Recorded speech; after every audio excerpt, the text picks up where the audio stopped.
welcome to Knifemaking Down Under podcast, episode 4. Today we've got a very special guest with us, Mike from, what is it, Big Bad Swords or something? Big Bad Swords.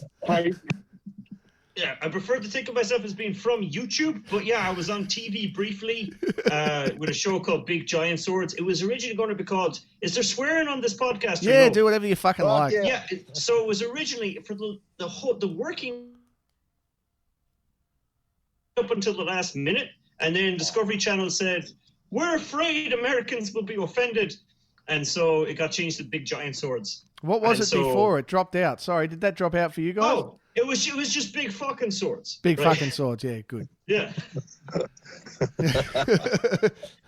I'm trying to think of a TV show I've seen with fuck in the title. I'm not sure I have. That was what the Discovery executives said. They were like, we know it's catchy, and we know it's like very attention grabby, but we can't do it. And so there was a big arguments back and forth. I own BigGiantSwords.com because they changed the name of the show. They changed the name of the show from Big Effin' Swords. I think they argued it down to Big Effin' Swords, and I was like, oh well, that's okay, I guess. But then I heard at the last minute they changed it to Big Giant Swords, and so I was like, they didn't tell me, and that's stupid because it's big and giant right beside each other. It should be like two different words. So I went and I said, has anyone bought BigGiantSwords.com? Oh, no one has bought BigGiantSwords.com. So I bought it, and then I made a GIF of myself naked, standing behind a stack of Jenga, like a Jenga tower, pushing one of the Jenga blocks out with my willy. And then that's what was on BigGiantSwords.com. And I said, okay, guys, so I own BigGiantSwords.com, and this is what BigGiantSwords.com is. Are you sure you want to keep the name of the show? And they were like, we've sold ads to advertisers, Mike. It's done. We've sold. Like, there's advertising already been sold. We can't change the name back. And I was like, oh, that's a real shame. And but then finally they agreed that it was an they managed to convince me it was an irreversible decision. And I said, fair enough. And they said, can we have BigGiantSwords.com now? Can we have it? And I said, fuck no, you can't. So I still own it to this day. It's mine. I can't believe they just didn't buy it instantly. Like, imagine if like any of those other shows, why would you not buy the name of your show as a website instantly if you were like Discovery Channel? Could they not get like $100 together to buy a domain name? I don't know. It's nonsense. The whole experience I had with those reality TV guys, it was very interesting, and I'm glad I did it. But yeah, TV, the way TV is made is, it's rough. Fair enough. Yeah. Fair enough. It sounds like a lot of fun, and these days, mate, you do most of your videos. In fact, everything is on YouTube. Yeah, I was only really a tourist in TV land, but the being in TV land really made the YouTube take off. And now, so I mean, obviously I prefer the YouTube because I don't have to talk to 10 or 12 people to do anything. So I can just do stuff, like do the stuff I want to do. And I'm still a slave to the algorithm of trying to figure out like, what can I do to appease YouTube's blind idiot robot god overlord? But like the actual content of the videos, most of the algorithm appeasing is to do with thumbnails and tags and titles. But like the content of the videos, I can usually keep pretty much 100% stuff I want to do, you know? I really admire you for persevering with the algorithms on YouTube. I kind of had a bit of a play on YouTube, and I just gave up and make shit videos. But there is you with no shirt on, running around with a pizza cutter the size of, what anyone would like, a katana or something. I mean, it's huge. It's not a katana, but how would you describe it? It's a plow disc. It's actually, it's hanging up on the wall. I don't know, the blade on it might be 20 inches long. What's 20 inches long of grown-up measurements? It's a very fucking big dick. 52 centimeters. There you go. So, that one was made. Every so often I'll get an email from, what's the viewership on this podcast? Like, I could probably, I like getting emails from sketchy ad companies that want me to do ads from mobile games because they force me to be a little bit more creative. They're like, we can give you money to do this ad, but it has to be done quickly. And then, so that's why I do most of the charity bills are basically funded. Like I can do these like small charity items, but they're basically funded by me doing ads for mobile games.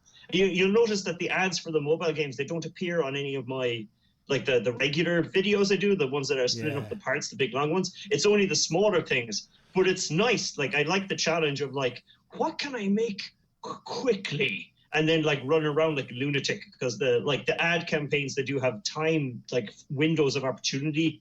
Like, you know, that one was ended at the 15th, which will be yesterday. Is it already yesterday for you guys? Yes, it's already yesterday for us. Yeah.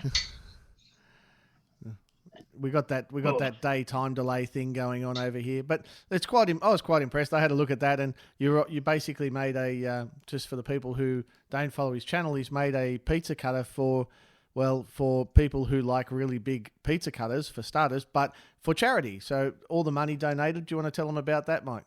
Yeah. So basically, when I make these smaller items, which are usually, it's still a nice object. That's the thing, is like it's a little bit random. Like last month, it was a big sledgehammer thing made out of a pair of wood grenades, or what would you call them, splitting wedges. But this month, I had this weird piece of metal hanging around that was an offcut of something else.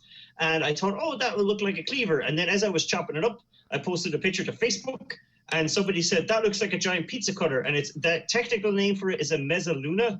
So I made a Mezzaluna with a 20-inch blade that's made out of like the hardened plate steel stuff, Hardox. And it's fun. You can throw it and it lodges into things.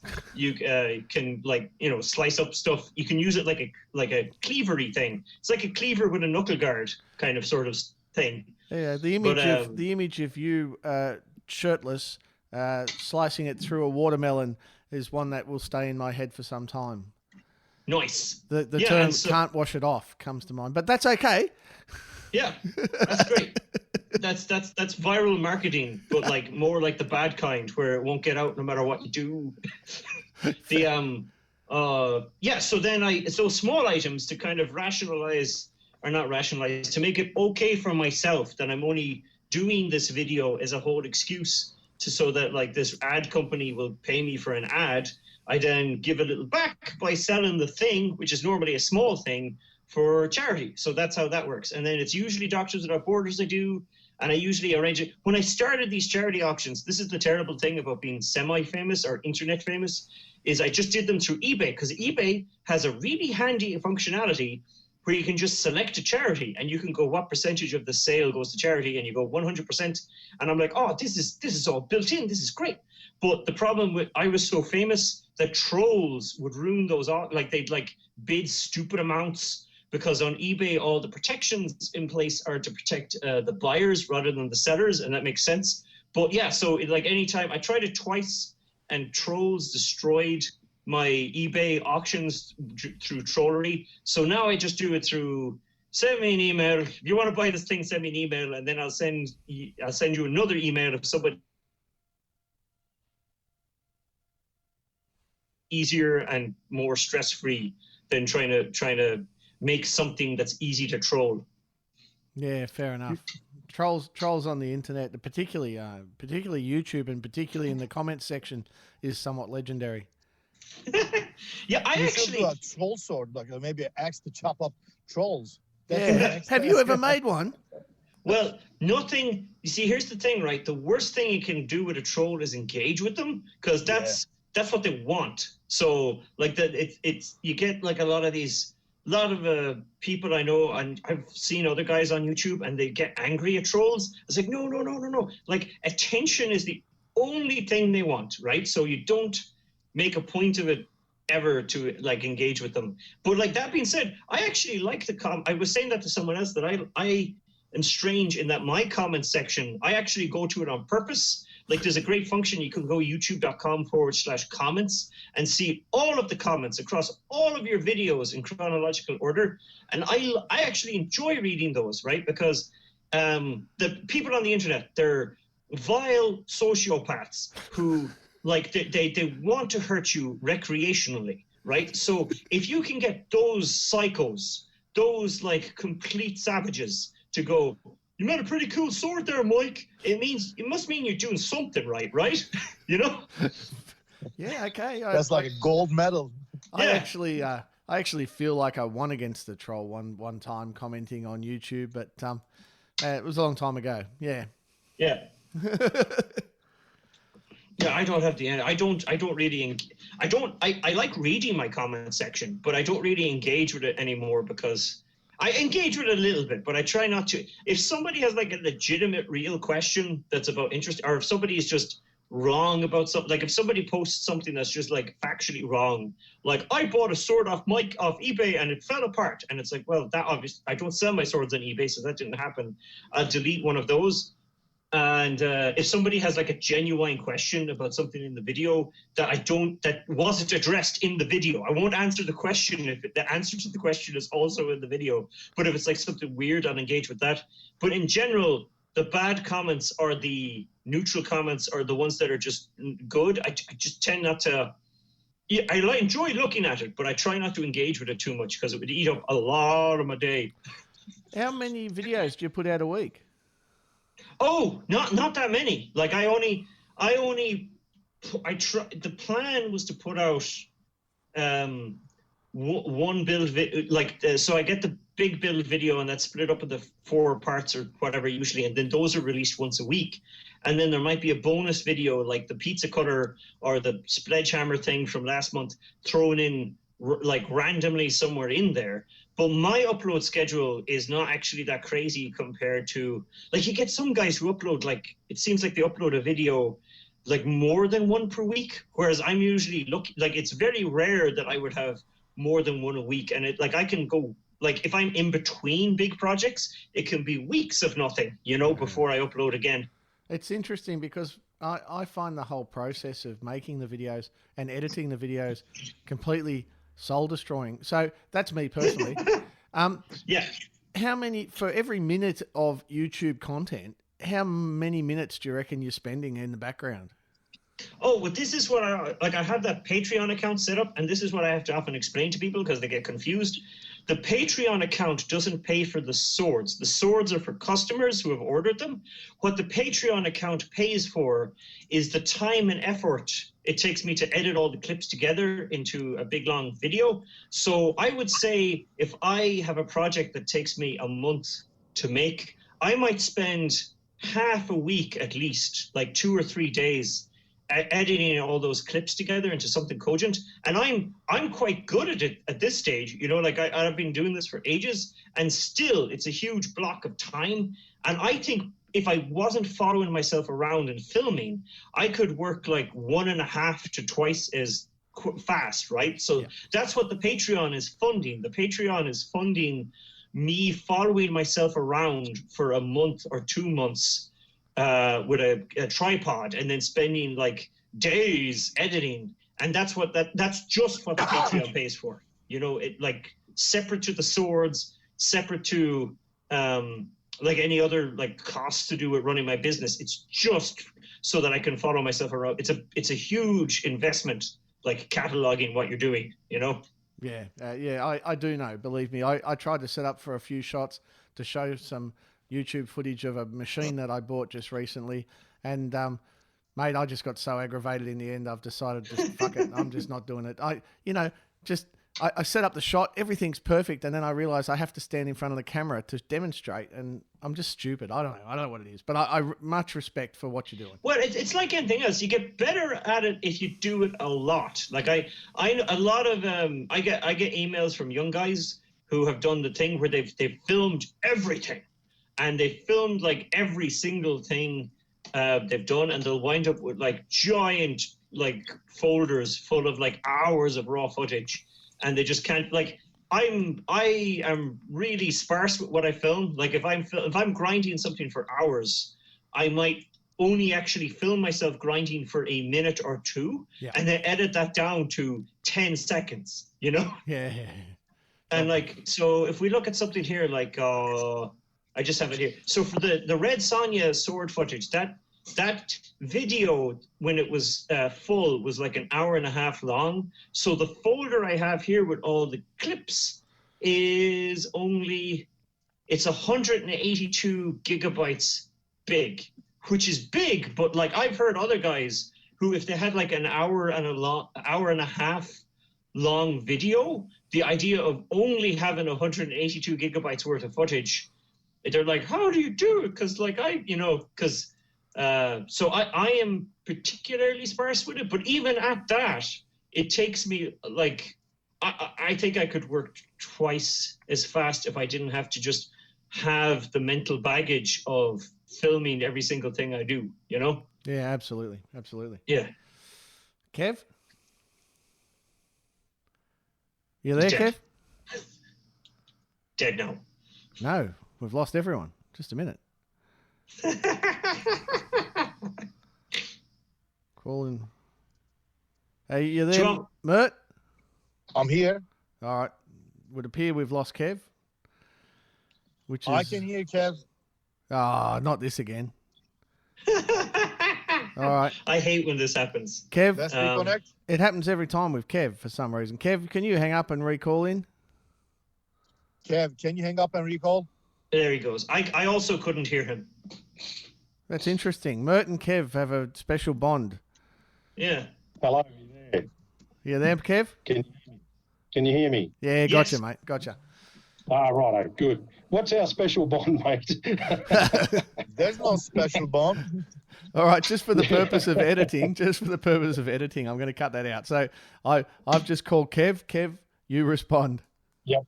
Yeah, okay, I'm back on. Mike, I was just going to say, for those that don't know, what's your patronage page, mate? Let's get a chance to get a few more people supporting you. That's very kind of you. It's just the same as all my stuff across the interwebs. It's Michael Cthulhu. Michael is spelled Michael. Cthulhu is spelled the normal way that word is spelled. And it's Patreon, Michael Cthulhu. If you go Michael CTH, Google knows what you're looking for. I plug the hell out of it on my videos too. So if you know how to spell Michael Cthulhu, the Patreons, they get like a weekly live stream. So I do like it's like checking in with my employers once a week to see what I've been up to. And because in a way, like I have 1,000 Patreons, so it's like having 1,000 bosses. But those guys, if all 1,000 of my Patreons are listening right now, you guys should unionize. You could really force me to do weird, horrible things if you guys just had better communication. Live striptease on. Yeah, because like when you have 1,000 bosses, it's like having no bosses. Like, and if I do something that displeases them, I get like these slow hints. Like I get this, there's some people leave. I mean, not that most of them, once they join the crazy ship, most of them. Time when I was fighting with the algorithm, that the algorithm was so bad. Like this is before I started splitting the videos up into parts. That I was the new flow of Patreons in wasn't replacing the ones that were leaving, and my Patreon was going down a little bit every month. I almost wish it went down faster, because that would have jolted me into action faster. But the fact that it was going out as a trickle, I was like, wait a minute, what the hell is happening? So that's when I started splitting it up into parts, and then I started getting the big influx in. But yeah, if you want to find me, just Google the word Michael Cthulhu. That will usually get you all my stuff. Fantastic. So before you were saying like a lot of your time, well, that money goes to the fact that you're chasing yourself around, filming yourself and all that sort of stuff. We could have a cheaper solution, I reckon. You know how most times in one stage or another, we all wish we had another one of ourselves there to do some of the work, like especially the shitty stuff. Mm. So on your trip here, I believe that you almost had one of those times where there was a crack in the vortex of time and space, and you nearly met yourself. Yes, the guy who makes the sausages, Sausage Man. I often post. It's a shame I didn't have a bunch of Michael Cthulhu shirts, because it would have been great to get a picture. Young men who are trying to do stuff like me, not even young men, but like just dudes who are trying to do my stuff, and send me pictures of themselves in the Michael Cthulhu t-shirts. If it's a particularly beardy guy, I love uploading the picture to the Michael Cthulhu page and saying like, oh, the cloning process, Germany presents the Michael Cthulhu German clone. They get closer every year, but they just can't get it quite right. And then like just upload a picture of the dude because they'll usually like have an apron and goggles and stuff too. Like just, because it's like guys who have watched me and they like what I do and they want to do the stuff the way I do it. So I like doing that. But yeah, I would love to have a clone of me following me around. I wonder, would we wind up killing each other or making love? It would be one of the two. You're in there. Yeah. Oh, that's funny.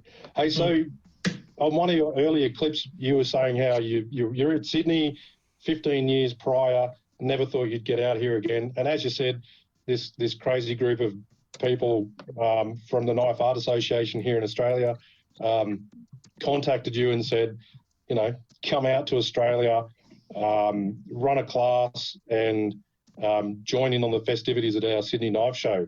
I saw a couple of clips from the class, but do you want to have a bit of a talk about, how all that went at Everly Works in Sydney?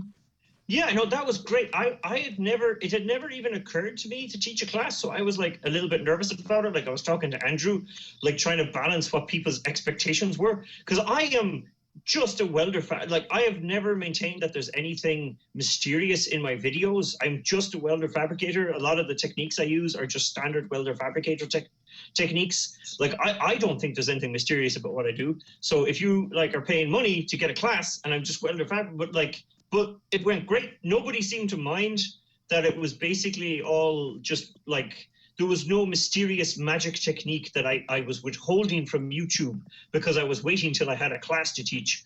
And the class went great. I taught, it was the first time I taught a class, and we turned a whole bunch of paper guillotine cutting blades into giant crazy Mad Max swords, because that was what I calculated was the quickest thing, like what guys working for 2 days who were of unknown levels of grinder welder skill could probably manage. And everybody had a big giant crazy thing by the end of the 2 days, so that was good. Some of them had several big giant crazy things. And it went so well, I've even started to look into how could I replicate the whole teaching classes thing, but on this side of the water. But like I don't even know how.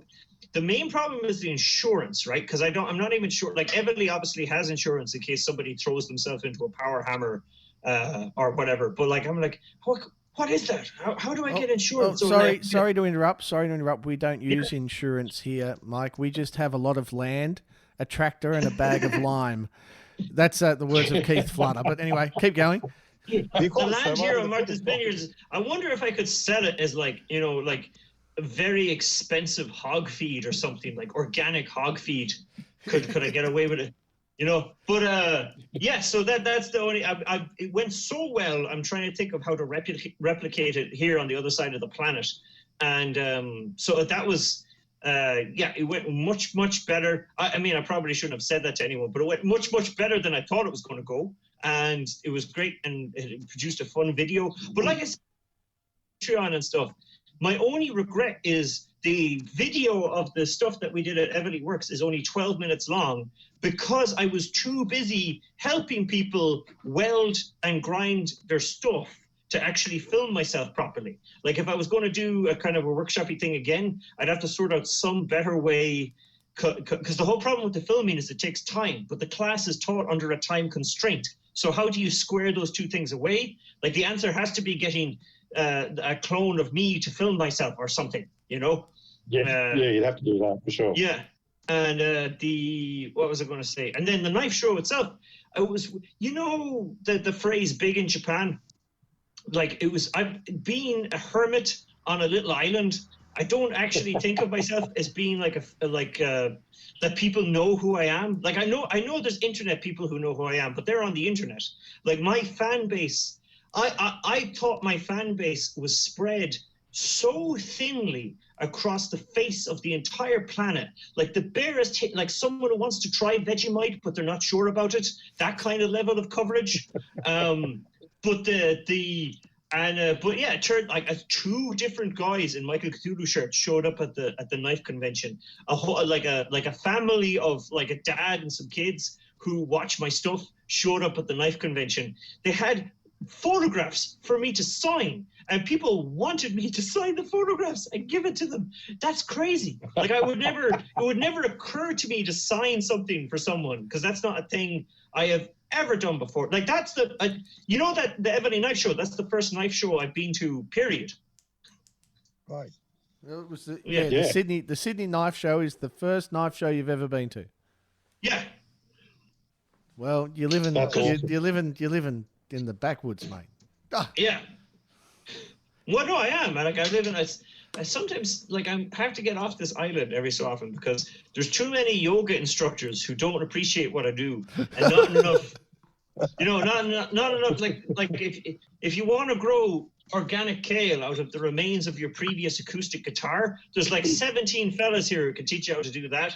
But I'm the weirdo here because I'm like pouring gasoline on stuff and setting it on fire. You're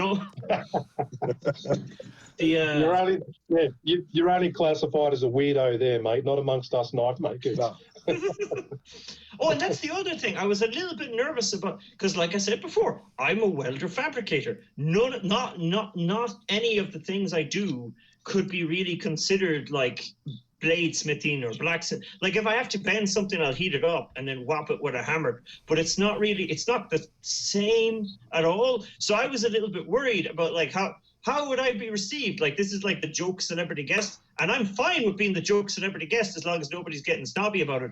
But I met 2 or 3 of the younger fellas, like Dom from DB Blades, and the other, what was the other fella called? There was a long skinny fella and like a 14-year-old kid who showed up at the class. There was all these like young guys who do. I felt like Roger Corman. Like Roger Corman. What's the other fella that did Titanic? James Cameron. So James Cameron started working for Roger Corman, and Roger Corman makes shitebox movies. And James Cameron was working for him, and then went on and became like a big famous filmmaker. And then Roger Corman was at Alien or something and asked him, "How did you make it all look so good?" And James Cameron said, "Oh, I did the same thing you taught me, but I just spent more money." And that's the same kind of feeling I had meeting all these young knife makers who started watching my videos of me just dicking around with an angle grinder, and then moved on from that. That was like their initial start into the world of knife making, was dicking around with an angle grinder, and then they moved on to like doing stuff with fancy belt sanders and power hammers and forges and all of that kind of business. But I'm still here doing stuff with an angle grinder. So tell me, you've gone to Everleigh, which is frankly one of the world's meccas of blacksmithing. So they've got some equipment there, as you will have seen, that is amongst the best in the world. Unfortunately, they're turning it into a shopping mall. But anyway, we'll cover that later. Did you pick anything up at Everleigh that you're going to take home and use in your swords in future? I'm trying to think. It's a disappointing answer to say not really, because like even if I was like, oh wow, that power hammer is awesome. Like what am I going to do here? Like yes, it's like I can't build it. Like I mean, I guess I could, but even then, the way I work, it's still from like the welder fabricator kind of mindset. So it just wouldn't it's not in my. It's not the way I think, starting off with a big lump and beating it into a shape.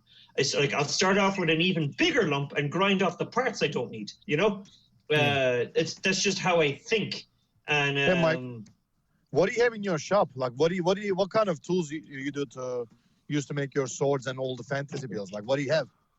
It's just it's nothing fancy, and I think that's part of the appeal of my videos. Like angle grinders with a million different types of heads, a MIG welder, a TIG welder, and like a drill. I have a plasma cutter too. That's about it.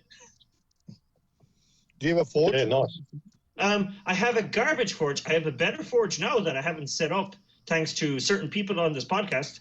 But like, I haven't gotten around to setting it up yet because I'm too busy doing the thing I'm supposed to be doing instead of like it's be one of those things where when I do eventually get around to setting up the forge, I got off Corin, it's not a forge. What do you call the thing I got off you? It's called a burner. Okay, the burner thing. When I get around to building this thing to make that burner go, I'll have figured out, I should have done that before I started because there'll be some part of the thing that will have turned out to have been easier.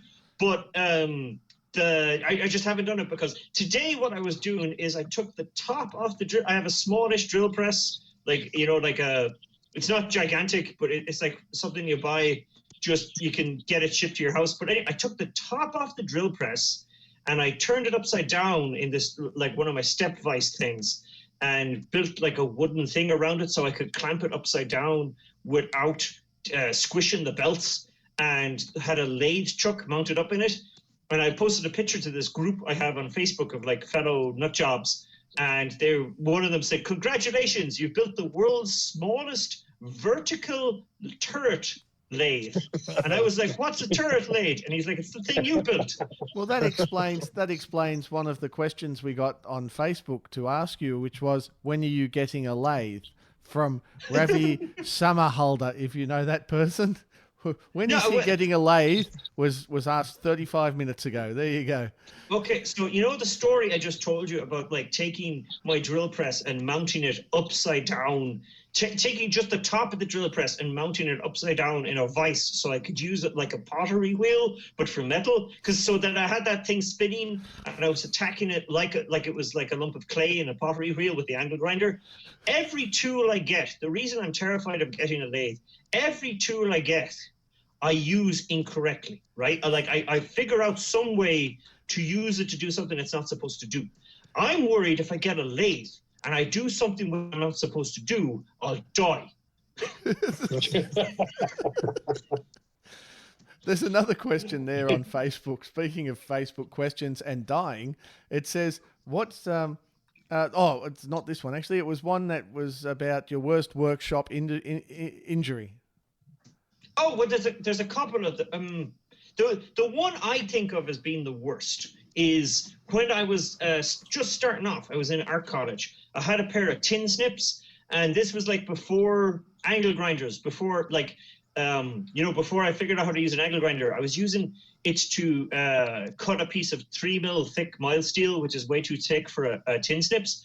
So I had it on a table, and I was pushing down on it with all like the full force of my body.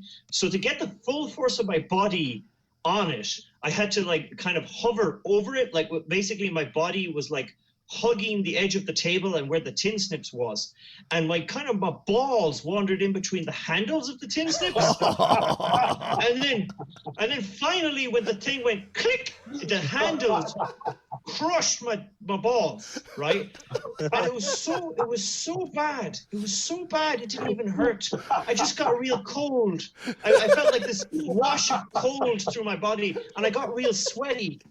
And I kind of wandered around, and I was like, I feel thirsty, and that was that. I think that was the worst workshop injury. I mean, I've had 2 kids since, so I don't think anything was permanently messed up. But like that one was just that one was so bad it didn't hurt till 3 days later. Yeah. Well, yeah. Yeah, we're all sitting here squeezing our nuts. You're going, oh, I feel sick. Next build, I was actually curious. Did your kids turn out tall and skinny, or short and fat after that? Yeah, that would be funny. We don't have a Universe B to run the same experiment, but without me crushing my balls, There's a funny saying. Sean McIntyre, who's a mastersmith who lives in Australia here, his point of view on safety a few years ago when I was asking him some stuff was, you got to ask yourself one question: would I put my dick in that? It actually applies to what you do. Yeah, no, so yeah.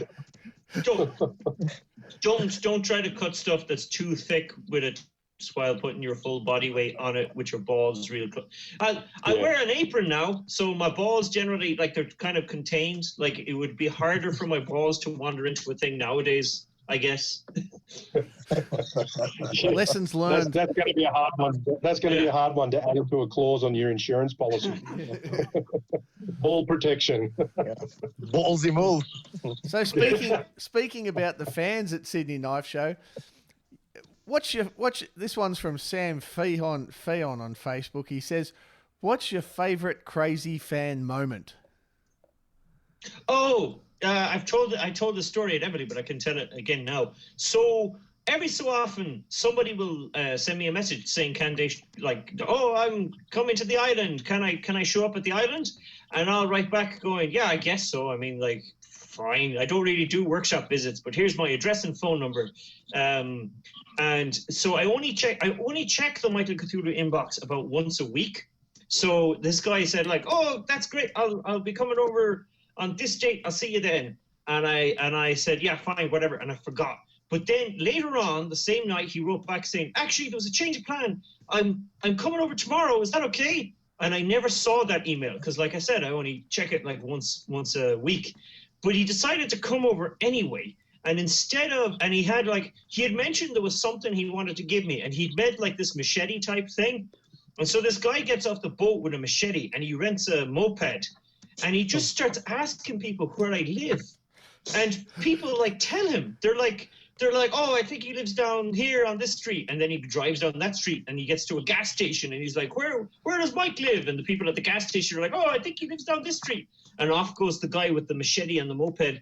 And then down my street, he meets my brother-in-law. And my brother-in-law says, "Oh, he lives exactly here. Go there." And my brother-in-law phoned my wife to say, "There's a guy on a moped with a machete that's driving to Mike's workshop. Could you let him know?" And then my wife says, "Oh, yeah," and then never bothered. And then so I'm sweeping the floor in my workshop, and I look up, and there's a young man banging on the slider window door, waving a machete around, going, Mike, I got something for you here." And that was he didn't have any other information to go on. He was just asked people, and it's really impressive that he managed to get to my house, but that could have, I could have wound up as someone's rug, It happens. So did he make the machete for you, or did he just want to show you? No, he made it for me as a gift. Actually, that's a thing that happens. It's very nice when it happens, but I'm always a bit confused about what to do when it happens. It's like, that was actually a thing I noticed about the knife makers at Ebony that I was a bit confused about, like the ecosystem of you guys are very good about like maybe collecting each other's knives or liking each other's knives or buying them. I never know what to do because I make these like crazy weird weapons, but I make them and then sell them to people. So when other people show up at my house or send me in the mail crazy weird weapons, I have a little bit of a collection now, and I'm never sure quite what to do with. I'm giving one of them away as a prize for this Photoshop competition I'm doing now, because it was a way to give the guy who made it a shout out in the video, because that's a thing I like to do. And it was a way, and it was in the picture. It just wound up randomly that the picture of my big naked friends, the picture of the big pile of my semi-naked friends, the knife was in that picture. And I was like, oh, this will be the perfect thing, because this thing can now fulfill its destiny of producing a lot of internet humor. Yeah. Mike, I have a question for you. This is from Judge Handmade Knives. He's asking about the stories. Do you have any stories about the little critters that take offense in your shop? Which ones does he mean? Because in some videos I reference, if I stay up way too late, I get the rats. But we all get the rats, right? You know what I mean? Yes. No. Yeah. No. The dark little moving things at the corner of your vision that you don't know are there, and you're like, oh boy, I've stayed up too late, and then you have to go to bed real quick before the people show up. Yeah. But if he's talking, living here, I grew up in row houses in a housing estate, so I'm not used to living out in nature. And so every so often, like a rabbit will just wander into my workshop, or goats will wander into my workshop, or a skunk, or, you know, like all these crazy American, well, I guess rabbits and goats are fine, but like a skunk or a snake or a raccoon, like crazy American animals. And like I'll usually just film them for a bit because I'm not used to just strange wildlife wandering into my workshop.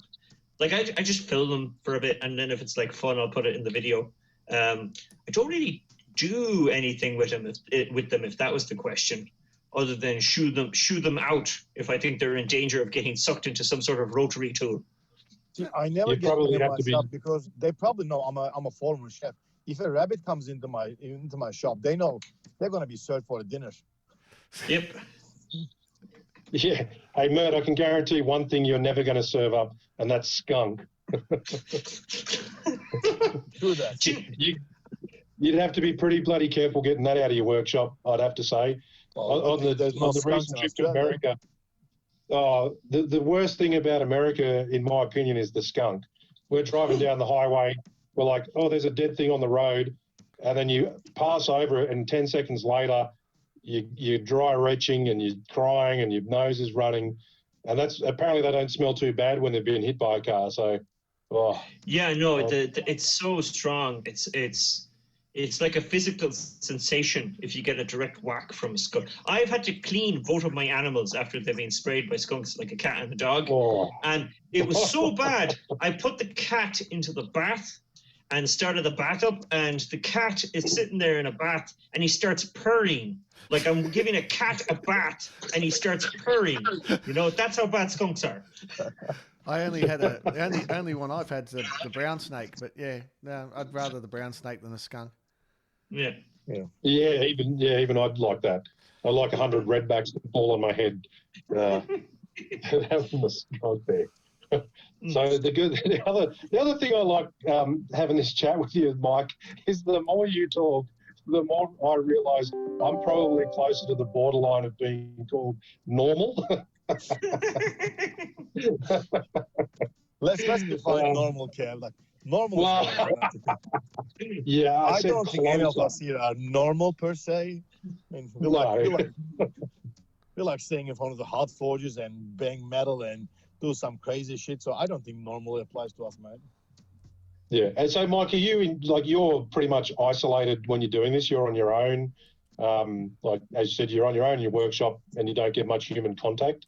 Is that correct? No, yeah. Well, I have like my workshop is very close to my house. So I mean, it's a little bit like working from home, which suits me great. There's enough of a distance that I can go out and work at night and not disturb everyone. So I like doing that. I have a guy who comes around now, a younger guy called Evan, and he is like, I don't know what you call him, apprentice assistant maybe. And I don't actually, he's not at the level yet where he's helping me get more work done, but I get the same amount of work done without being physically damaged. So that's good. And the, whatchamacallit, but like I see people, but like I mostly work at my own, like I pick my own hours and all that. Like I basically don't really have to with the normal schedule that people have. Which is good because it allows me to do. The only bad thing is when I got back from Australia, my clock was all messed up, and there was really nothing. There was no good thing forcing it back into position, so it took me weeks. Or I guess it's only been a few weeks, but like it was a full week of me going, why am I still awake at 5 a.m.? I heard a lot of birds. Yeah, the time zone problem is real. Yeah, for sure. Yeah. Oh, absolutely. But we're all kind of used to it because every time we go anywhere, it's like that. From Australia to anywhere is jet lag. Yeah. I can't even imagine like the distances and the times and scales that you guys have to deal with is just normal. Like, because coming from Ireland was very small, and so the 6-hour plane flight to Boston was across an entire ocean. That was a continent away. But then you get to America, and it's another 6-hour flight to get to the other side of America, and you're like, that's nutty. And then Americans, much like Australians, propose going on these crazy long car trips. You're like, I think I would go insane and murder you all if I had to be in a car for 4 hours or whatever, you know. But like, everyone's just used to that, you know. We get up to a lot of fun on the car trips. Yeah. Mm. It was. Yeah, I regularly drive up to see Corin and his guys at his workshop, and that's 3.5 hours travel each way, and I just drive up and back in a day, which is nothing for us. Yeah. You know, driven 14 hours to Adelaide and 14 hours to Brisbane, just do it in a day. And yeah, look, you know, like I said, for us in Australia, it is a lot different. I guess we just get in the car and we do it. I'm going over to Europe next month, and I've got a friend in Norway, and I've got to go to Stockholm to visit Downunder in Sweden. And I said, I'll just drive over and see you. And she's like, but it's like a 6-hour drive. And I'm like, it's a 3-hour round trip from my house to work and back. Yeah.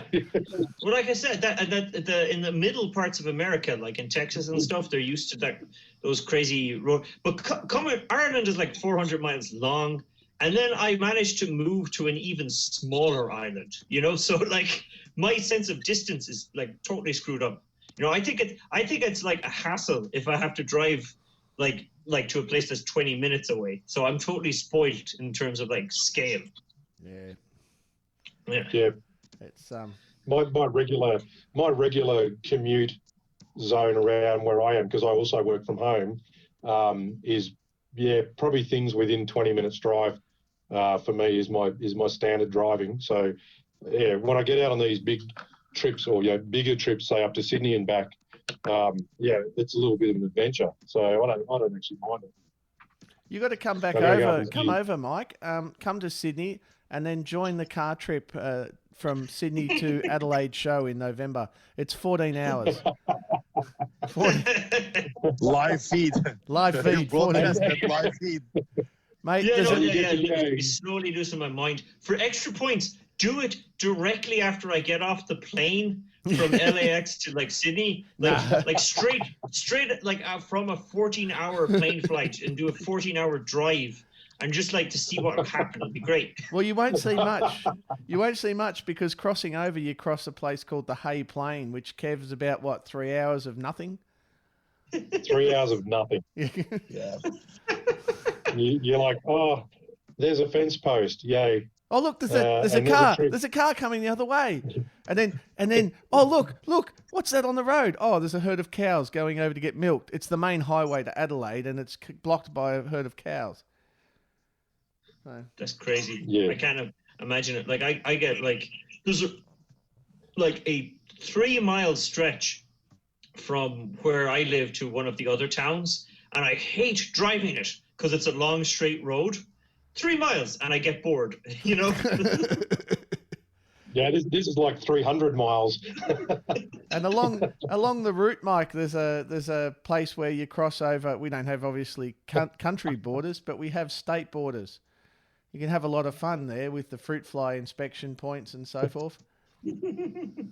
Yes, I had a sneaking suspicion as soon as I mentioned Adelaide. I was like, oh fuck, he's going to talk about that story.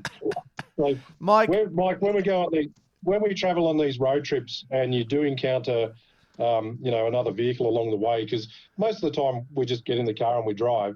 But I'd caught up with Corin and his guys on one of these trips, and we made it in the middle of nowhere. We end up at this small town, spend the night there, and I was driving on my own. So one of our friends, Chad, jumped into the car with me, and we're driving along, and we reached this border. And at the border between, it's either New South Wales and Adelaide or Victoria and South Australia, they have a fruit fly inspection area. It's so like you can't a customs point. From one state to the other. It's like an old school customs point where they search your car, Mike. It's like, are you taking illicit things over? I shit you not. That's what it was like.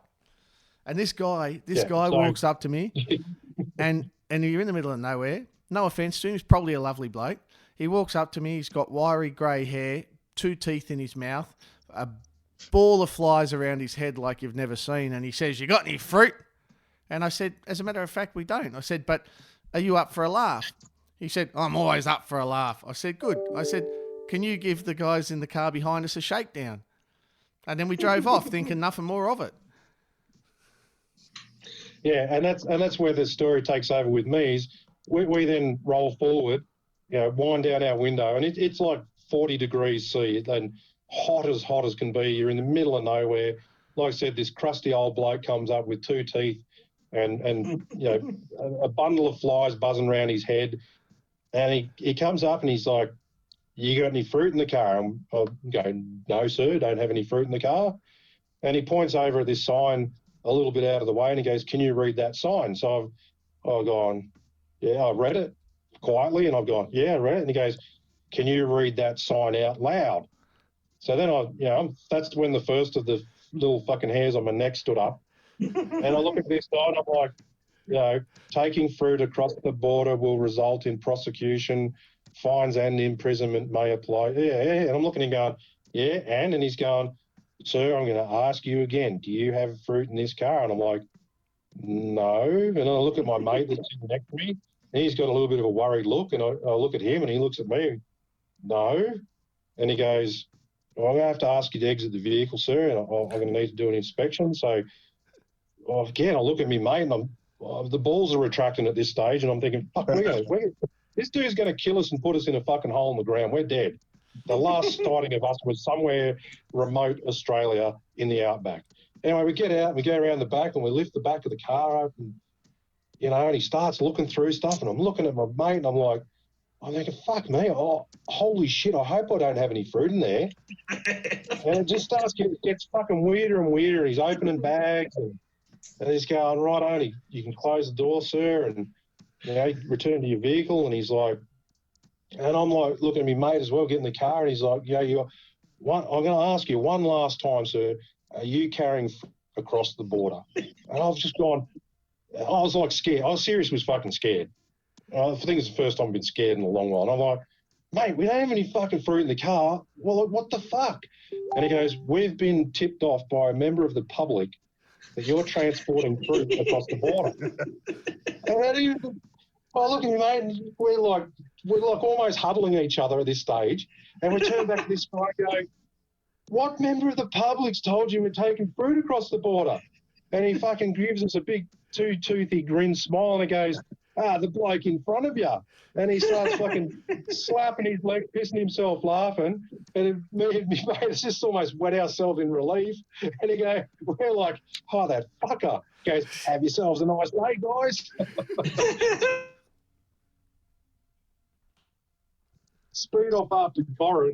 Oh, I can't actually walk through the fruit and veg section at Woolworths now without getting the fucking chill down my spine. That's great. I've never had a fruit shakedown. We can make it happen for you, mate. We can make it happen. Thank you. No, the road trips. Yeah, so needless to say, go for it, Kev. Yeah. I was just going to say, needless to say, you really got to watch out who you fucking travel with in Australia. I've been waiting for payback for like 3 years. Hey, it might not happen straight away, mate, but it's going to freaking happen. Where did you say you're going? Where did you say you're going? Norway. Kev, maybe we should tip off the border patrol. He'll be on the TV. They'll be checking his luggage. "Sir, is there any timber in your suitcase?" "No." That could, well, something like that might happen. Could happen. Yeah. Oh, funny stuff. That'd be great. Yeah, right. So one of the things that we've been looking at, Mike, obviously you might not be aware, this is only episode 4 of our podcast, and it's a growing and changing and evolving thing. And one of the things we're going to be looking at with our podcast is, incorporating little regular sections like tips and tricks and all that sort of stuff. We're going to add our Australian flair to it. So one of the things, the tool that you were talking about, your upside down drill turret lathe mill thing, we're probably looking at having a section of our show called "She'll Be Right, Mate," which is "she'll be right" is a term that Australians use instead of saying, that will be okay or that's all good. We'll say, she'll be right, mate. And it generally can apply to when you're maybe not doing things the correct way. So it was interesting listening to your talk before when we were discussing having this little component about, potentially misuse of tools or creative use of tools. Are there any other things that you use in your workshop, in a creative way that's not going to get you in trouble or users? Do Australians have box fans? Like a fan you put in the window? It's it's just a... Oh, yeah. So and it's Americans call them box fans. We don't really use them in Ireland because it doesn't get hot in Ireland, but the Yanks have these box fan things. And I had one because it gets hot as balls here, so I had one that I was just following myself around with, just putting on the ground. And I said, this is ridiculous, because every time I moved, I had to move the fan. So what I did is I took some 1/4-inch bar and I made a frame that I could put some padding on. So now I have a box fan I wear as a backpack. So when it gets hot as balls here, I just wear this. I wear this fan on my back. But my favorite part about it is I only wear it when I'm already hot as balls, and so I'm all sweaty. And so if somebody comes up, like my wife or my father-in-law or something, and they're trying to have a conversation with me, I'm just blowing my musk directly at them. It's gross. It's like a big and lovely wafty odor, like a really powerful funnel of my juice. A little skunk action. Yeah. And stuff. But that's the thing I wear. It's a real old one I found under a pile of garbage. The nice clean ones you can buy nowadays, so it's probably going to electrocute me at some point, and I hope it gets caught on film. How many times have you done something? This is one of those general things. How many times have you done something stupid, I guess, that's resulted in something bad, and you're like, fuck, I wish I had a camera on that. Oh no, because I said I'm highly efficient. If I was one of these young guys that films everything, then I would have all of my accidents. But there's loads of accidents I don't have because of my hyper efficiency. It's I've explained what I'm angle grinding, and I filmed the very start of me angle grinding the thing. There's no need to film the rest. So then I turn the camera off, and then I was making a sword that had these big teeth. The edges of the teeth caught the disc and slammed the angle grinder around and drove my hand into one of the spikes on the sword. So I had a big gash on my hand. And yeah, there's no film of that. My hand is torn open and I don't even have any good footage to show for it. And similar, there's just the other time I gouged myself open, I filmed the very starter part where I was blah, blah, blah, I'm going to do the small thing, and then turned the camera off and didn't realize there was a crack in the disc, and it tore one of my fingers open, and yet again, no footage. And it's God damn it, I got footage of them stitching me back up, but I didn't get footage of the they get weird as well. The first time I was filming myself getting stitched up, the doctor was super into it, and chatting and talking about stitching me up. And then the next time I was getting stitched up, I was oh, I'll do this again. And the doctor was turn that off. We don't allow film in the hospital. And it's I know that's a lie because I did it previous, but obviously you are uncomfortable with it, and I guess you're stitching me up, so I guess I'll turn it off. But yeah, I put my thumb into a one of the wide bandsaw blades. Yeah, just the 4 teeth per inch, designed to rip hardwoods down. And I touched my thumb on it. Just enough to go, oh fuck, I think I've done that. And when I had a look, it was pretty gory. And I went down to the local clinic to try and get stitched up, and they said, any power tool related injuries, we generally get you to go to the hospital. So I went to the hospital and waited in the emergency queue here forever, and I finally got in, and it was really busy, and they put the little nerve block around, and the doctor comes and goes, we'll have to stitch that up, but it's gonna have to be clean, so we need to run saline solution through it for a little bit.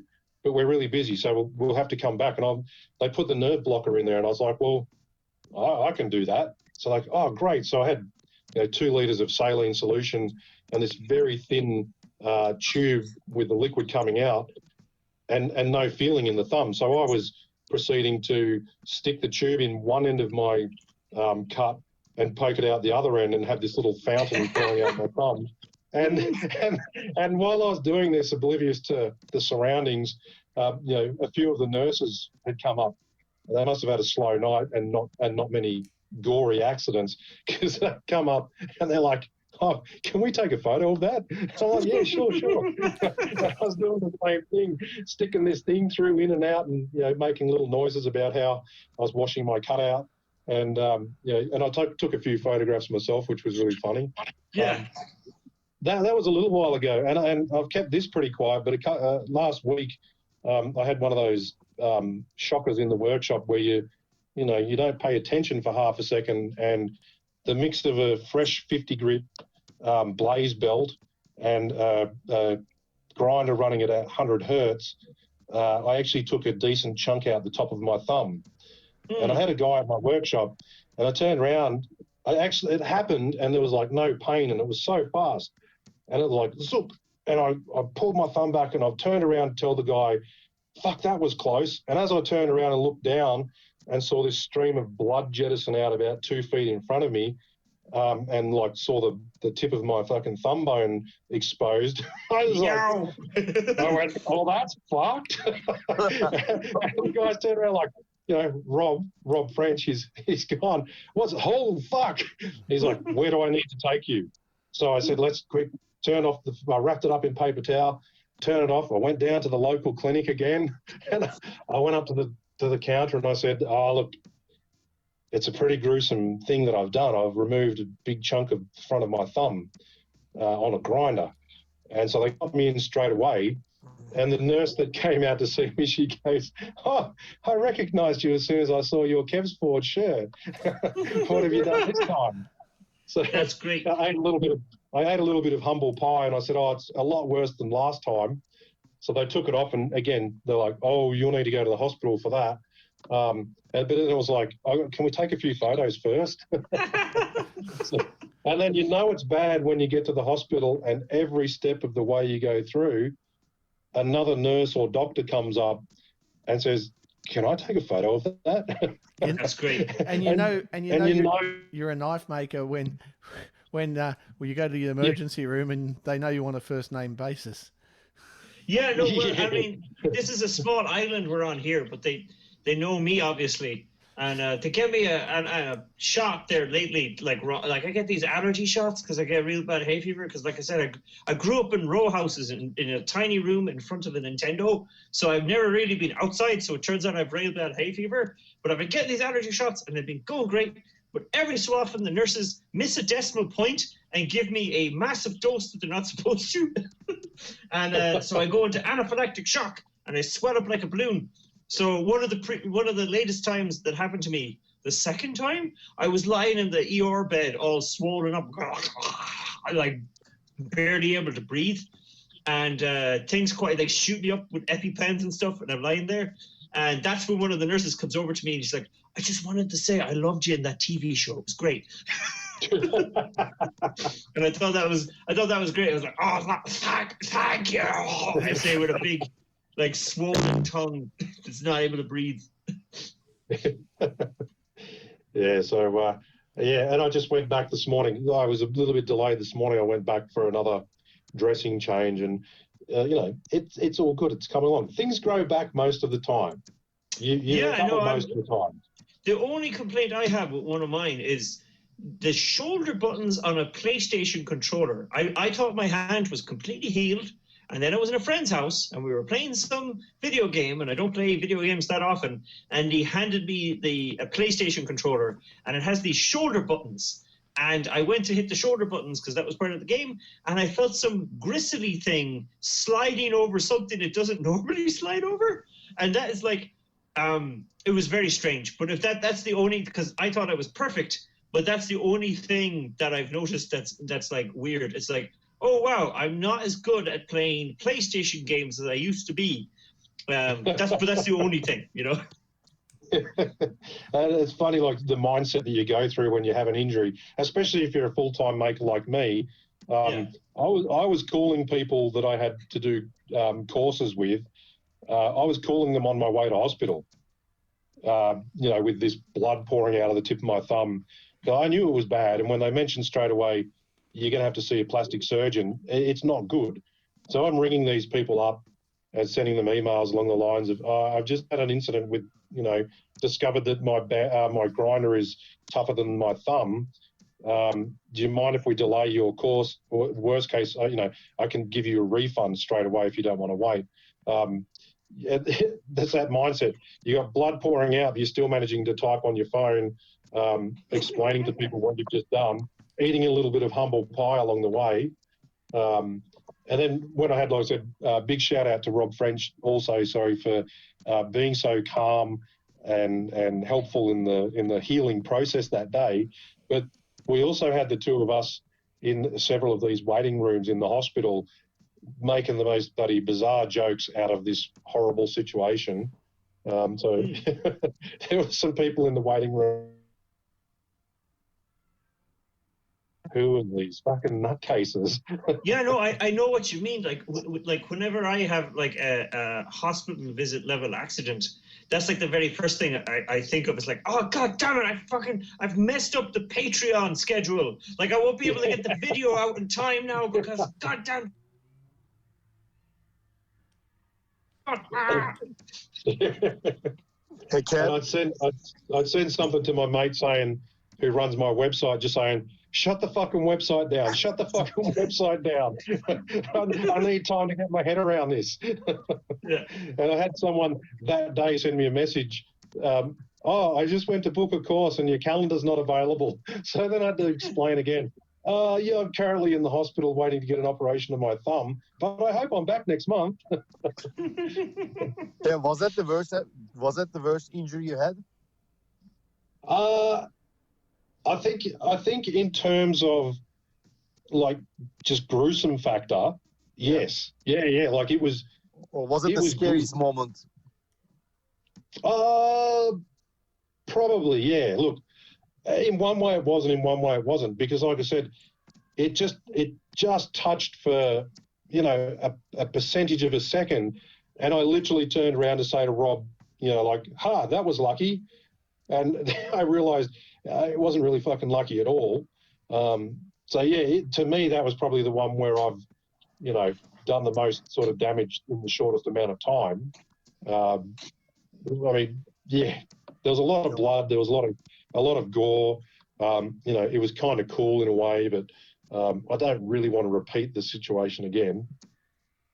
My scariest moments were actually both of them were misses. Like I didn't hurt myself bad. Was one of the first scary moment I had with knife making was I'm at home, my wife is at home, like kids back then we had only one child, and I'm thinking like I looked at the blade that I was working on.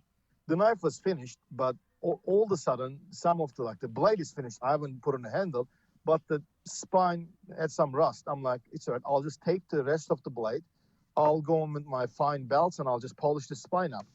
And that was the last time I didn't have goggles when I was operating the grinder. And back then there was a multi-tool. But what I didn't notice was my fine belt had a rip in it at the seam. And I'm in my 1.2 to 1.5 garden shed. I have no goggles on. And it's a small area. And I just decided to polish the spine. But what happened was the rip belt caught the blade. Okay? So it spun the blade. It just grabbed the blade out of my hand, spun in the air, went up the ceiling. On the way down, it cut the cord, and the live cord fell between to the water bucket I had between my legs. Like sparks coming out, and I just the knife barely missed my nose, and I scream. I'm like, I'm lucky that I didn't get chopped or. Yeah, the live electric cable between my fucking legs. All kinds of sparks, smokes, and shit happening. And that was the closest I got ever to soiling my pants as a grown-up. And wife is then out. She saw me. I'm like a ghost. I'm white. He's like, are you okay? And I'm like, yeah, I'm okay. I'm sweating. Bro, I didn't touch the grinder for like a week after that. Another second scare shit was once I'm like making Damascus and I feel like my gas bottle is freezing up, and I got near my forge. I ducked down, and my gas bottle is right underneath my forge, and I just went to shake the gas bottle. But what I didn't notice was my back. My back was. I must have moved the. No, I didn't burn. But what happened was like while I was trying to fix the gas bottle, I must have touched the rebar. So when I finished with fixing the gas, I just like went back, and all of a sudden I felt something very warm near my fucking ear. And what happened was the whole Damascus billet came out because with my back I was touching the rebar that was holding the billet, and the whole billet fell, just grazing, like almost grazing my ear, and fell on the floor. Like all of a sudden I see a fucking giant piece of glowing Damascus billet, and I feel like a little bit warm near my hair.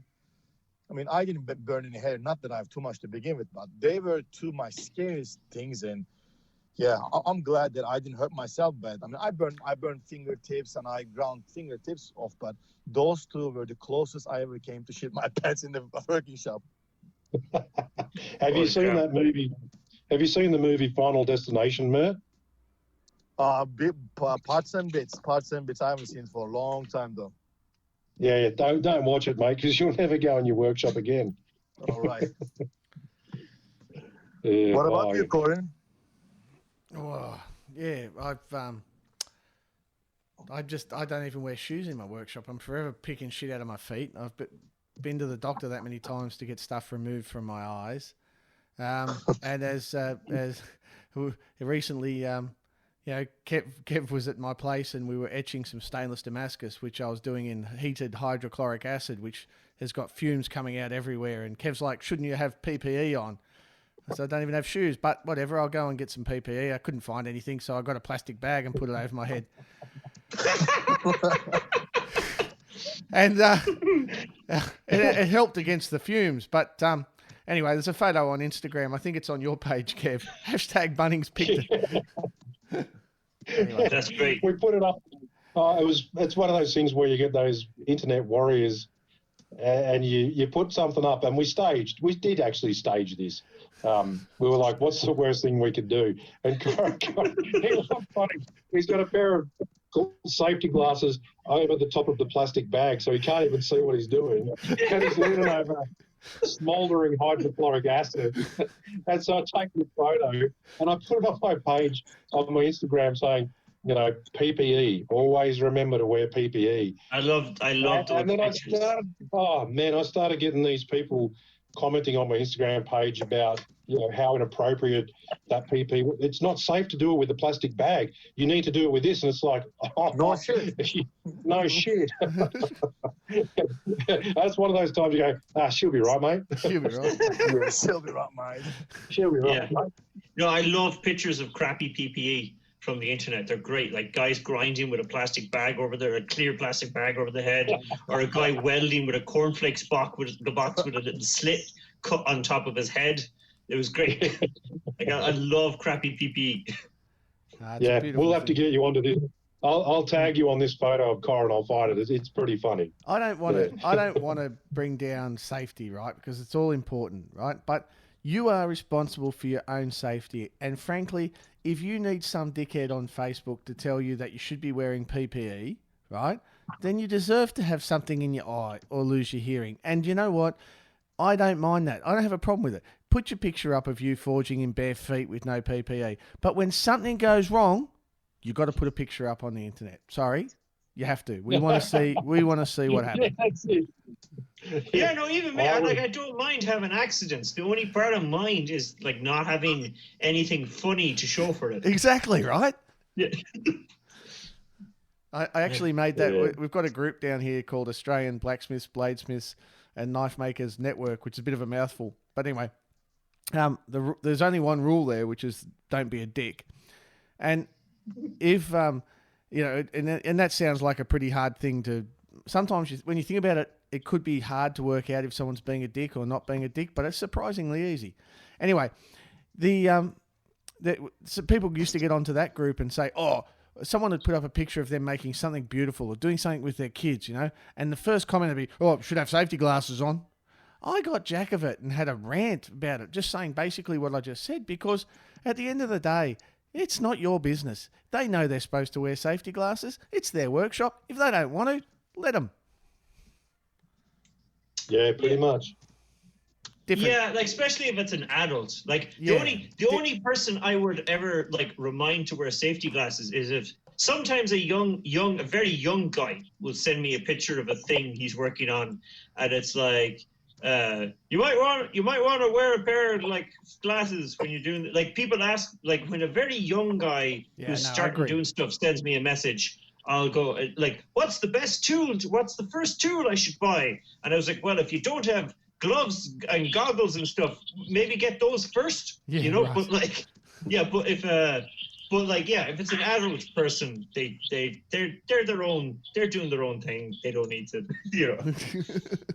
Yeah, and we're all guilty of it at some stage or another, especially if you are doing something on Facebook or YouTube or Instagram, and you're staging something. There's every chance that, you know, you sit there with your safety glasses on top of your head and you're like, oh, like you were saying, I'll just do a 10-second clip of me grinding a knife. And you've completely forgotten that you don't have your goggles on.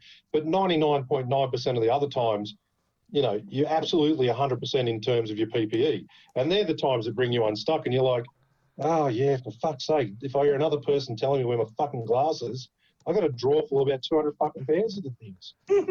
Today I was filming.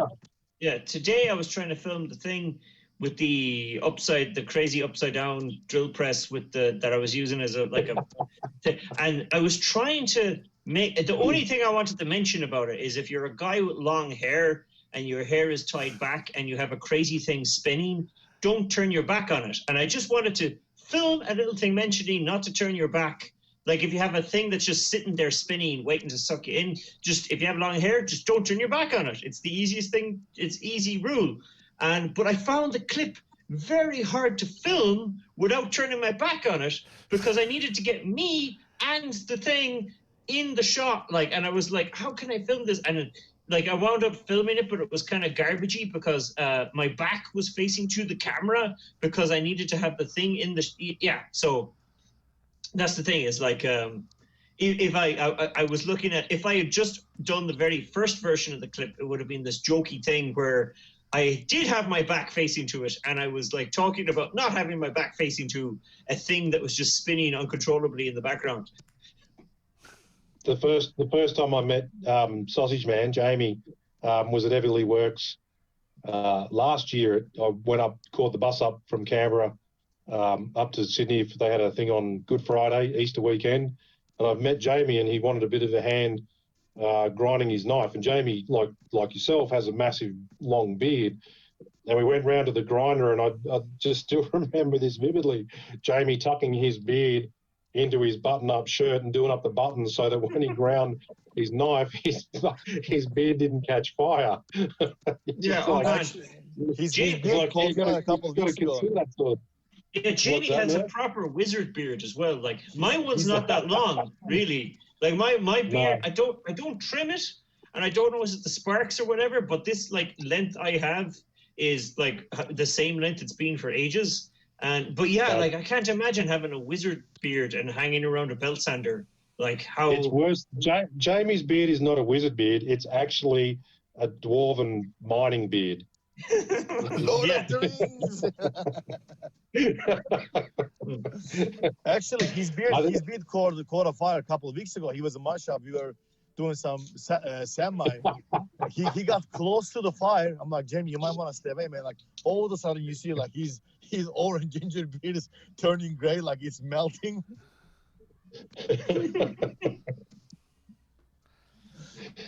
Oh, that's funny. We lost some volume that day on his beard. Yeah, I'm sure it's already grown back. Yeah. All that time underground, counting his jewels and gold. I'm wondering if he's being burned more, like all of a sudden we'll see like a little wrench stuck up there that he didn't notice. Yeah. Well, funny enough, one of the most disturbing clips from your time here, Mike, was when you were eating that sausage that Sausage Man offered you, and you're just staring into the camera chewing, and it's like, stop, it's disturbing me. That's creepy enough. Thank you. I love creepy stuff. I love being creepy. Being creepy on the internet is one of my favorite things. Well, you've made a profession out of it. Yeah. That's it. Most of us here would likely end up in prison over that sort of stuff. But hey. All right. Hey, oh, sorry, Kev. No, go for it, mate. You're right. I was just going to say, do we want to do go through and do just a quick round of shout outs for a few people this week? Yes, absolutely. Our bastard of the week category. Shout out to the good bastards out there. Glorious bastards. The glorious bastards. You glorious bastards. So, Mike, is there anyone you'd like to give a shout out to and say hello to?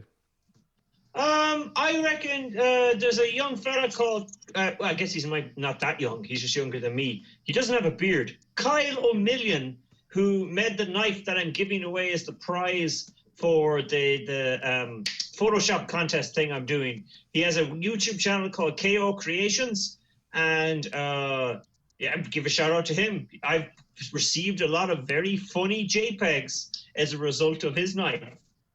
Right. Kev? I've already given a good shout out to Rob French, who I'm indebted to for his first aid and calm way of helping out with my thumb. The other guy I want to give a shout out to is a guy, Isaac McIntosh.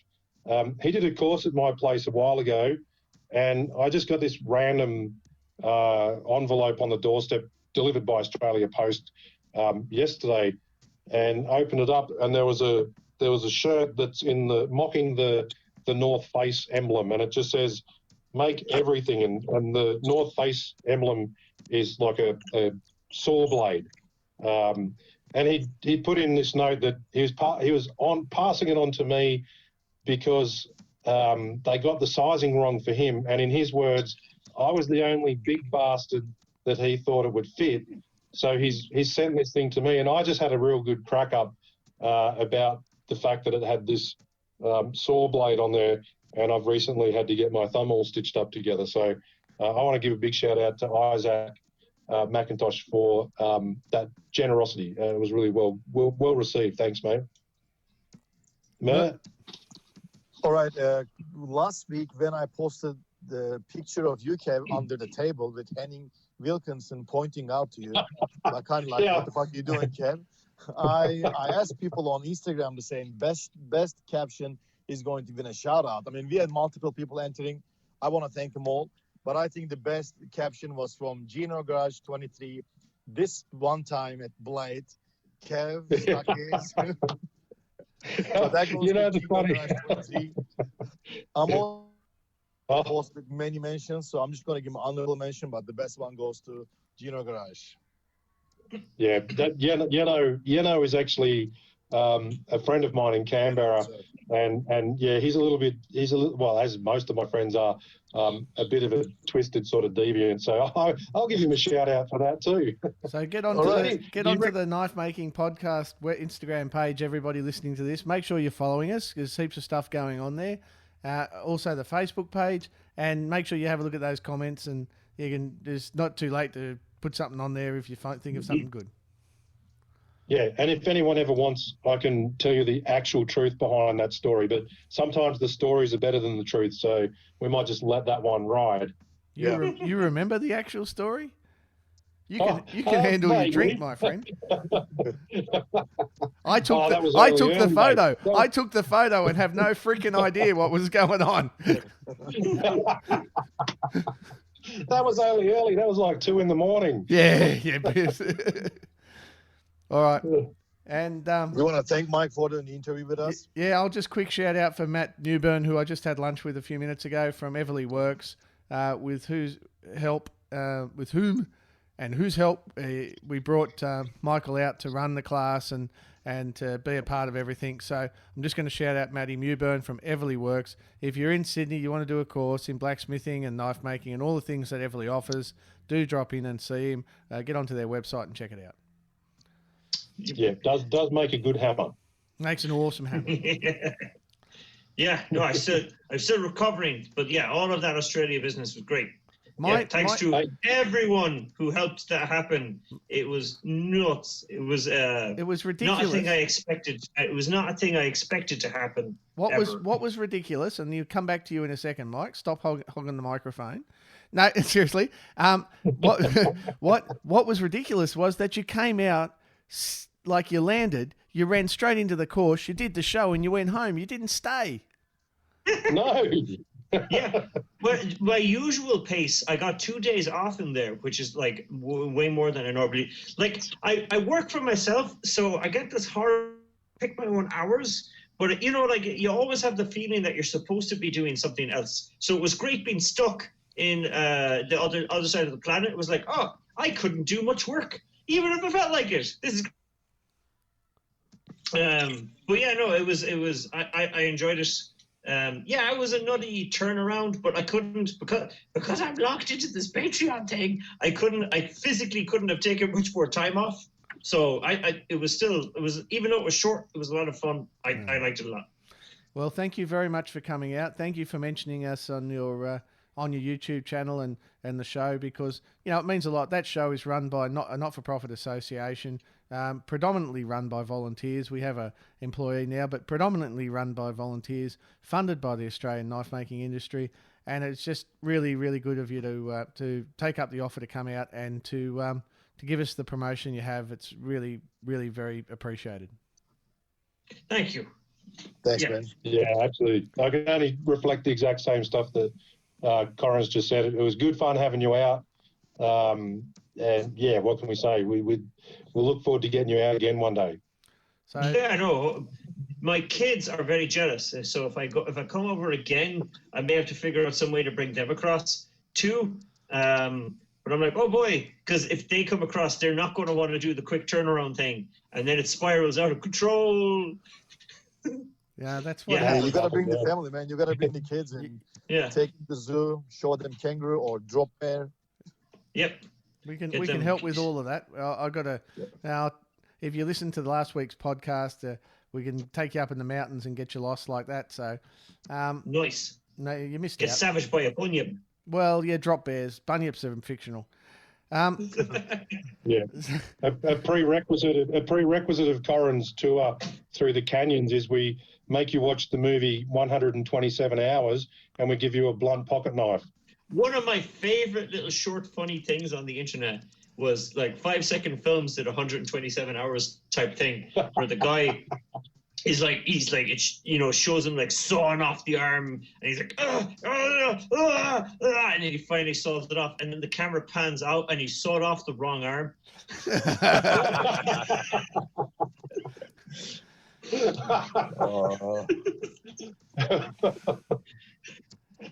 Oh, that's awesome. Well, yeah, thanks for that, Mike.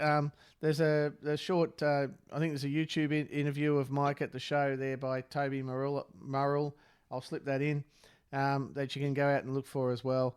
And yeah, look, it's just appreciated, mate. Thanks for being so generous with your time and visiting your fans down under. Sure, and like I said, let me know when this thing is live, and I'll try to spread it around on my stuff as well. Oh, we'd really appreciate it, because you have I think I have 3 followers of the podcast now, and I just think we might be able to do a little bit better. This is our 4th episode. Sure. We'll see how we go.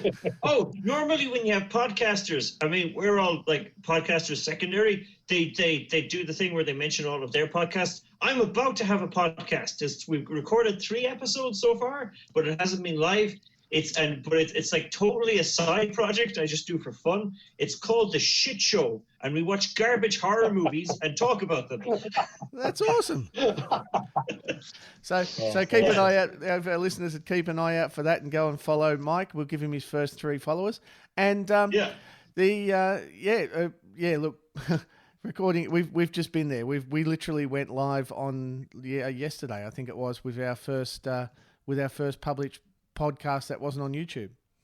Oh wow, cool. So yeah, well, yeah. As soon as this, Corin, we need to actually emphasize that to people that we're now available through iTunes, and we're going to work our way to other platforms too. It's a work in progress, Kev. It's a work in progress. I might bug you about how to get on iTunes, because I was like, oh geez, we kind of need to do. My understanding is getting on iTunes is a nightmare, isn't it? Well, they said you can't have dead airtime. Our first episode is full of dead airtime, followed by us pissing ourselves laughing. So I'm not sure how it'll go. We haven't actually got on to iTunes yet. All I've done is paid to have us hosted on Podbean, so you can listen to us on Podbean, which gives us an RSS feed, whatever that is. But apparently that's what you need to get on iTunes, which I've submitted to iTunes. But I don't think we're on iTunes as of yet. Okay. But we're on Podbean. We're on Podbean, and from that RSS feed, we should be able to go on anything. If somebody knows how to put us on anything, we'll happily get on anything. Yeah. I love the fact that I used to work in the IT industry as a systems administrator for 17 years, and when I left that life, I have completely and absolutely, with the exception of my mobile phone in most circumstances, rejected technology. And I can honestly say now, I have no effing idea how to do this stuff, but someone out there does, and we want your help. We have a young fella here called Tim Ford, who the knife makers will know, who works for Gamaco now. And I get him to bloody fix my desk phone and stuff. I can't use any of it. So just, Tim, get over here, fix this. He comes over and it works again. Kids, you just got to ask a kid. Yeah, no, I used to think of myself as like relatively tech savvy, or at least like social media savvy, like but like I've gotten totally. I don't have a smartphone. I stopped interacting with technology when it went kind of touch screeny, because I didn't like it. It's like I like buttons that I can touch. I don't like touch screens, and so like I have an Instagram account, but I only barely know how to use it because I don't have a phone. It's very hard to use Instagram if you don't have a phone. And so it's weird, like people expect me, like, because of being on YouTube and stuff, to be a little bit more tech savvy than I am. But it's like, I know how to work a camera and I know how to edit the footage together, but like I have no idea what Snapchat is. I'm never going to use Snapchat. And you're a demon with an angle grinder. Anyway. Yeah. Anyway, we've been going now for an hour and a half, so probably time we wrapped up. Yeah. I appreciate your time, Mike. Yeah. Thank you very much. Yeah, no worries. And I'll send you, I'll hit stop on this other record and I'll Dropbox you a link to the file. The file will have a lot of dead air in it because obviously I wasn't talking but if you just sync it up with the part at the start when we were talking, like if you sync it up once, I don't know how you edit this, then the rest of it should be fine. Mike, you have so much faith in our technical ability. She'll be right, mate. She'll be right, Mike. She'll be right. Okay, guys. Okay. Thanks for coming, man. Thank you. Thanks, Take care, mate. All right. See you guys. Bye. Bye. Bye. See you, everybody. Thank you for listening. Yeah, thanks, everyone. We'll catch you on the next round of Knifemaking Down Under podcast. We have no idea at the moment how we're going to top our last two podcasts with the other people on there. It might just be back to the three of us regulars, but we'll work on that. Should be right. And I'll be attaching the links that you can follow this episode. Awesome. Righto, guys. Okay, guys. Take care, everyone. Bye. Bye.